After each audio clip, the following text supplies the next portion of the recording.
Good morning, sparrows. How are you all? I hope you're doing great today. This is the day the Lord has made. We will be glad and rejoice in it.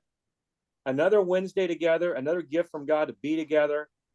And He's given us life, family, love, community. Never take it for granted, right? It's awesome. So we are in the Beatitudes still. Remember that? I love the term beatitude. What should your attitude be? That's kind of what this is like. And we have gone through so far. Blessed are the poor in spirit, for theirs is the kingdom of heaven. Blessed are those who mourn, for they will be comforted. Blessed are the meek, for they will inherit the earth. Blessed are those who are hunger and thirst for righteousness, for they will be filled.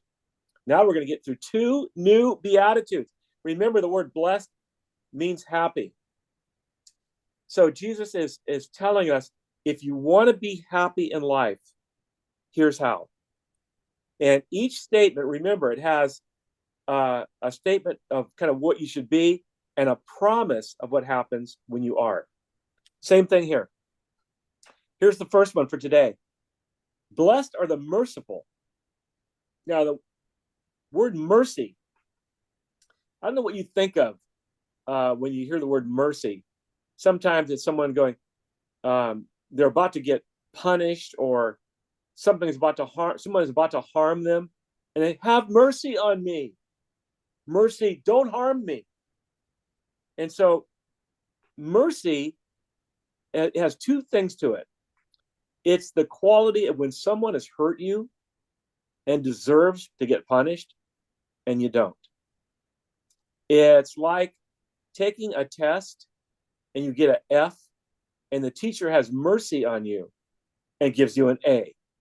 You deserve the F, but she gives you the A. You get a speeding ticket, and they decide to go, hey, we're not gonna fine you for that. You get off.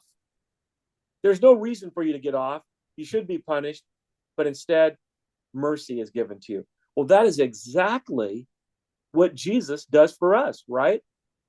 We are guilty of being separate from God, of going our own way, of sin, and it deserves punishment. But God sends Jesus onto a cross. He says, you know what? I'll take your punishment. That's mercy. And but it says here, also, here's the second definition of mercy. In Hebrew, the Hebrew language, mercy means womb love. That's the love that comes from a mother who holds a baby in her womb. It's the tenderest form of love there is. That's what God's mercy is like. She gives us womb love. But Jesus says, blessed are the merciful. Happy are the merciful. That means happy are the ones full of mercy. So if you show mercy to others who have hurt you, you are being like God. And why should you show mercy to others who hurt you? Because God showed mercy to you. Matter of fact, Jesus talked about forgiveness, which is kind of closely linked to mercy. And Jesus said, if you do not forgive your brother in your heart, then neither shall my Father forgive you. So it's a little scary, because if I'm not going to show mercy to others, guess what? I'm not getting any mercy from God. You can't want mercy from God, but I don't have to have mercy on other people. It doesn't work that way. And we have opportunities for mercy all the time, from little to big. Sometimes it's someone who cuts you off on the road in their car. Am I going to respond with mercy, or am I going to cuss them out? It shows up in all kinds of ways. And Jesus is happy when you have this mercy. And then it says, because you will be shown mercy. When you show mercy to others, that mercy is going to come back to you, because you're going to have times, I'm going to have times where I mess up, screw up, and I hurt somebody. And, my only hope is that person's going to have mercy on me, that I'm going to say, I'm sorry, forgive me for what I've done. And if I expect others to forgive me for what I've done, then when others come to me and say, I've messed up, I hurt you, I know, will I have mercy on them. But it goes even further. Even if the person does not come back to you and ask for forgiveness, God still expects us to have mercy on them, to forgive them, to pray for them. So that's the first one. Be merciful. Be full of mercy, because you're going to get mercy back to yourself. The second one is a little different, and it's very misunderstood. It says, blessed, happy are the pure in heart. Now, what does it mean to be pure in heart? A lot of people think of that. Here's the misunderstood part. Oh, it means being really righteous, good, holy. It means that. No, and it's not what it means. Pure in heart means having an undivided heart for God. It means God is first, God is foremost, God is center, front and center in my life. God is the one that holds the throne of my life, lives on it.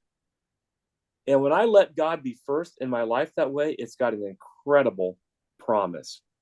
It says, blessed, happy are those who are pure in heart, for they will see God. Wow. I don't know about you, and you're in a given day. I wake up in the morning. I want to see God in my life today. I want to see him, because I know what that means. God in all his incredible love and mercy and kindness, all that he is, I get to see him. I want to see him. But Jesus says it's the pure in heart that will see God. So in other words, I can't have 5 or 6 other things that come before God. Not even one thing that comes before God. Doesn't mean I can't enjoy all the things and people around me. Doesn't mean that. But it means he's first. And when he's first, you can start looking and start noticing you're going to see God show up in your life. That's the promise. 2 great promises. You show mercy, you get mercy. You're pure in heart, you get to see God. That's my prayer for you this week. Amen.